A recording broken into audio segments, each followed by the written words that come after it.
Hello. Alors, l'éclairage est pourri, la caméra est pas calée, le décor, je t'en parle même pas. Je viens tout juste d'emménager et j'ai encore beaucoup de travail avant que tout ça soit bien. Aujourd'hui, je fais une vidéo parce que je teste un outil de cold mailing. Je viens de le découvrir. En fait, le but du cold mailing, c'est d'utiliser des listes email de personnes qui ne te connaissent pas pour créer une relation et ensuite leur vendre bien sûr tes produits, tes services, etc. Sauf que ça réclame d'avoir en général ses propres serveurs, ses propres méthodes de travail. Techniquement, c'est un peu chiant, je te l'avoue.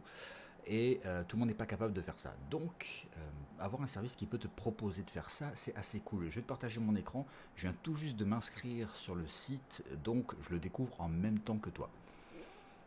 Ce site, c'est Emilia. Alors, je viens tout juste de créer mon compte. Le formulaire, c'est prénom, email, mot de passe. Et là, j'ai droit à 7 jours de test et il me demande de rentrer le nom de ma première campagne. Alors, j'imagine que comme la majorité des utilisateurs qui testent, j'appelle ma campagne test tout simplement. Je fais c'est parti et on va voir ce qui se passe. Alors, il faut savoir que j'ai reçu en parallèle un email de vérification de mon adresse email sur lequel je n'ai pas cliqué, mais bon, ça fonctionne. Alors là, voilà comment ça se passe, on découvre ensemble. Tiens, on a accès ici à des statistiques. Email envoyé, pourcentage d'ouverture unique, nombre d'ouvertures, pourcentage de liens cliqués, réponses, les bounced, les désabonnements. Sur le cold mailing, le désabonnement en général et les bounces sont assez élevés. Et le problème, c'est que lorsque cela arrive, ton adresse email, ton adresse IP, eux sont blacklistés sur les fournisseurs d'accès à Internet et adresses email, ce qui fait que tes emails n'arrivent plus chez les gens, le taux d'ouverture chute et au final, tu ne peux même plus envoyer parce que tu arrives directement en spam, ça ne sert plus à rien en fait. Il faut changer de serveur, il faut changer d'adresse email et voilà, il faut recommencer quoi. Les personnes qui font ça ont leur propre serveur avec des IP multiples, des adresses email multiples sur de multiples noms de domaines, ce qui leur permet de diviser les risques.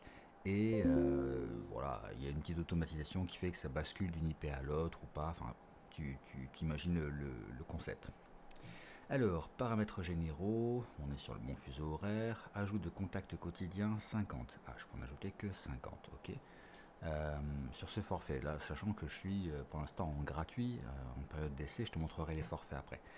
Tracker d'ouverture activé, tracker de lien activé, bon ça c'est très bien. J'imagine que ça fonctionne avec un pixel. Un pixel c'est tel que son nom te le dit, c'est une image en fait. Et si dans tes emails tu n'as pas l'option afficher les images, en fait tu n'envoies pas l'information à l'autorépondeur pour dire que tu as ouvert l'email. Donc le taux d'ouverture en général est assez biaisé, il est inférieur à la réalité. Nombre max, alors qu'est-ce que ça dit ici en information? Combien de personnes contactées par jour en cold mailing? Alors ça apparemment 50 par jour c'est vraiment pas beaucoup. Ça tu le fais pour avoir du rendez-vous pour de la presta ou des produits haut de gamme à la limite. Mais à 50 personnes par jour, il faut quand même avoir un très bon ciblage. Donc c'est du cold, mais pas du cold pourri non plus. C'est pas des listes que tu vas acheter sur 5euros.com. Alors, le nombre de mails que vous avez envoyés par jour peut jouer sur votre délivrabilité, ça c'est sûr. Et aussi sur le fait de se faire bloquer par votre hébergeur mail. Même si les limites que vous pouvez voir dans les documentations de votre hébergeur peuvent être hautes, Google Workspace dit 2000 par jour, c'est souvent largement trop. Alors il recommande de ne pas dépasser les 150 mails par jour. Donc ça c'est une fonctionnalité en fait qui passe pas par un autorépondeur, mais c'est un petit peu comme si tu utilisais ton Outlook pour envoyer des emails de manière automatisée. J'imagine que le taux de délivrabilité doit être supérieur à un autorépondeur. Par contre en termes de volume, bon voilà, faut pas voilà, on va dire que c'est un peu plus compliqué. Je vais mettre 150 par jour.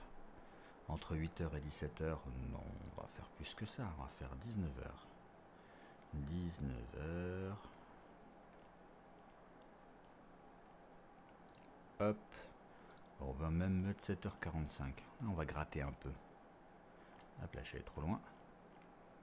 7h45, voilà. Limite d'envoi journalier 500. Alors là, nombre maximal de nouvelles personnes à atteindre par jour 150. Nombre d'envois journaliers 500. BCC, BCC, je sais pas ce que c'est, ça doit être la mise en copie, un truc du genre. Ne plus envoyer d'email si l'utilisateur répond. Ok, on peut faire ça. On peut aussi choisir sur clique sur le lien, ouvre l'email. Ça, c'est une fonctionnalité qui peut être intéressante. Ajouter en blacklist si... bah oui, bien sûr, on va pas le recontacter. Traquer les ouvertures d'email, traquer les liens cliqués aussi.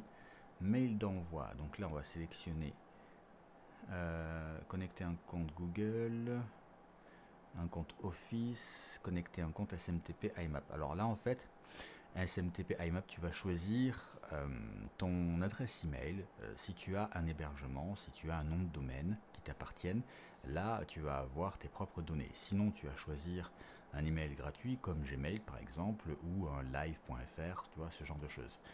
Je déconseille Google en Gmail et Live.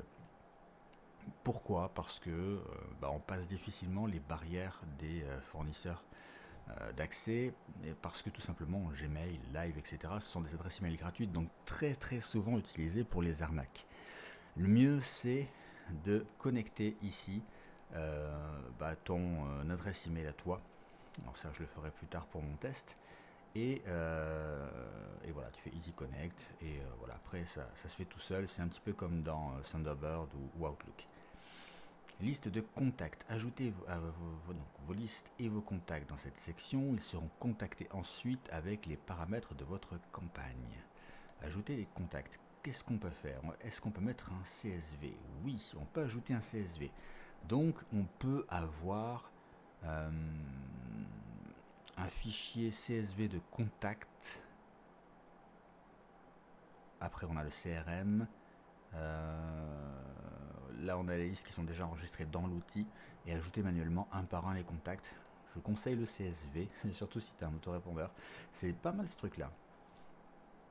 Votre séquence de mail, une étape à créer. Donc c'est là qu'on va écrire la différence d'email. Voilà, l'objet et l'email. Ça me paraît vachement bien ce truc. On parle là de cold mailing. Alors, qu'est-ce qu'on peut faire avec du cold mailing? Cold mailing, je vais remettre ma tête un petit peu, même si je suis mal éclairé, il va le coiffer. Le cold mailing, en fait, ce que tu peux faire, c'est utiliser un bot pour aller scraper les adresses email sur LinkedIn, par exemple. Il en existe plein. Et c'est assez simple de trouver, hein, en vrai, et c'est très simple à mettre en œuvre. Tu peux aller chercher les adresses email de, par exemple, je sais pas, des architectes sur LinkedIn et envoyer un email à tous les architectes en leur disant hey, salut, j'ai vu que ton business à toi, c'est l'architecture. Moi, ce que je propose, c'est de la décoration d'intérieur. On est complémentaires. On peut peut-être faire quelque chose ensemble. Ce que je te propose, c'est qu'on en discute via un Zoom ou un appel. Et mettre un formulaire de prise de rendez-vous, un calendrier par exemple, dans l'email que tu envoies. Et à partir de là, tu vas avoir ton carnet de rendez-vous qui va se remplir automatiquement, ce qui peut être vraiment cool parce que ça t'évite de faire une prospection manuelle avec des messages privés sur LinkedIn. Tu peux le faire en complément. Il y a des outils qui sont faits pour ça, comme ClerkUp par exemple. Je ne suis pas client, mais je sais que l'outil fonctionne. Après, je ne connais pas les résultats parce que forcément, ça dépend de ton utilisation à toi. Chaque utilisateur est responsable un petit peu de ses performances. Mais l'outil, en tout cas, techniquement, est bon. Pour ce qui est Emilia, en fait, d'un côté, tu vas chercher les adresses email que tu vas compiler dans un fichier CSV. C'est un tableur, hein. Donc il n'y a rien de compliqué là-dedans.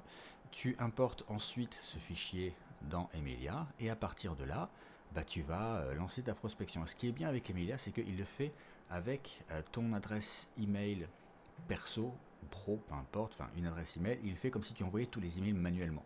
Donc ça va pas allumer tous les drapeaux rouges habituels que les autorépondeurs peuvent allumer chez les fournisseurs d'accès. L'inconvénient, c'est que ça prend plus de temps. Tu vas en avoir, là j'ai mis 150 par jour, Mais sur une semaine, bah, tu multiplies. 2 jours, tu en as pour 300, 4 jours, tu en as pour 600. Enfin, voilà. Et ton carnet de rendez-vous va se remplir au fur et à mesure. Donc moi je pense que c'est un très très bon outil. Tu peux le faire bien sûr pour de la vente de formation, tu peux faire pour de la vente de coaching, de produits physiques, si jamais tu as un produit particulier qui répond à une exigence particulière, à un besoin particulier pour un métier. Mais après tu peux très bien aller scraper les adresses email sur Facebook, sur Insta, enfin peu importe. Les adresses email on peut les trouver partout. Je reviens un petit peu dessus, on va faire un petit peu le tour. On peut créer une autre campagne. Donc là c'est tout simple. Une fois qu'on a paramétré, on va dans Start. Est-ce qu'on peut dupliquer la campagne? Oui, comme ça on gagne vachement de temps. Ça c'est cool aussi. Et après sinon, on a accès, il y a même une API. Donc on peut automatiser. Il y a de l'affiliation aussi. Donc on peut gagner des commissions. Alors je ne sais pas ce que c'est. Affiliation, si je clique, ouais bon, on est juste inscrit, on ne sait pas combien on gagne. Mais bon, pourquoi pas, ça peut être intéressant. Les listes de contacts qu'on a importées, voilà, c'est là qu'on va les gérer. Tu vois, les différentes listes de contacts, pour l'instant j'en ai pas. Mailbox and signature, voilà. Donc là on va pouvoir gérer nos adresses email et nos signatures. Abonnement pour l'instant, je suis en 7 jours offerts. Il faut savoir que ça compte en nombre d'adresses email pour la facturation. Une adresse email c'est 19 € par mois, 2, 28 € par mois, 3, 37 € par mois. J'imagine que tu peux faire une adresse email et après la supprimer et en mettre une nouvelle à la place et rester à une adresse email. Bon, dans tous les cas, soyons sincères, gagner 19 € avec du call mailing en un mois, si tu le fais pas, t'es vraiment mauvais. C'est facile, tu fais n'importe quoi, tu peux même faire du produit minceur, je suis sûr que tu les fais les 19 €. Donc carte bancaire pour le paiement, facturation, il y a même un code promotionnel, tiens, hop, tiens, faudrait que je teste celui-là. Voilà les factures, les blacklists. Alors là, comme on l'a vu tout à l'heure, les blacklists, moi j'ai paramétré que toutes les personnes qui répondent à l'email peuvent être blacklistées. Enfin non, c'était, attends, je reviens dessus, voir. Non, c'est pas là. Attends, c'est où je l'ai paramétré. Le blacklist, voilà.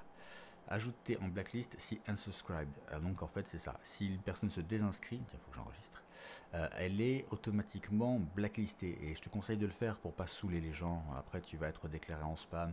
Enfin ton adresse va très très vite sauter. D'ailleurs j'ai oublié. Hop, 150 ici, j'avais mis. J'enregistre. Bon, ça n'a pas enregistré forcément, j'avais pas cliqué. Bref, je vais faire un test de toute façon. Je te conseille de faire pareil. Tiens, on peut même changer l'affichage, c'est cool. Je te conseille de faire pareil. Inscris-toi pour voir et teste. Que tu aies des prestations à vendre, des formations, un abonnement à un outil, peu importe. Je te conseille de tester au moins les 7 jours et tu vas voir que c'est extrêmement intéressant et très complémentaire à un autorépondeur. Donc voilà, c'est Emilia. Je te mets le lien sous la vidéo, comme ça c'est plus simple. Ce sera un lien d'affiliation. De toute manière, c'est mon business, donc je t'imagine que tu n'es pas surpris. Si jamais tu as des bons retours avec, laisse-moi un commentaire et dis-moi ce que tu as fait avec et quel résultat tu as obtenu. Moi, ça m'intéresse. De mon côté, je vais le tester aussi et voir ce que ça donne, dans tous les cas.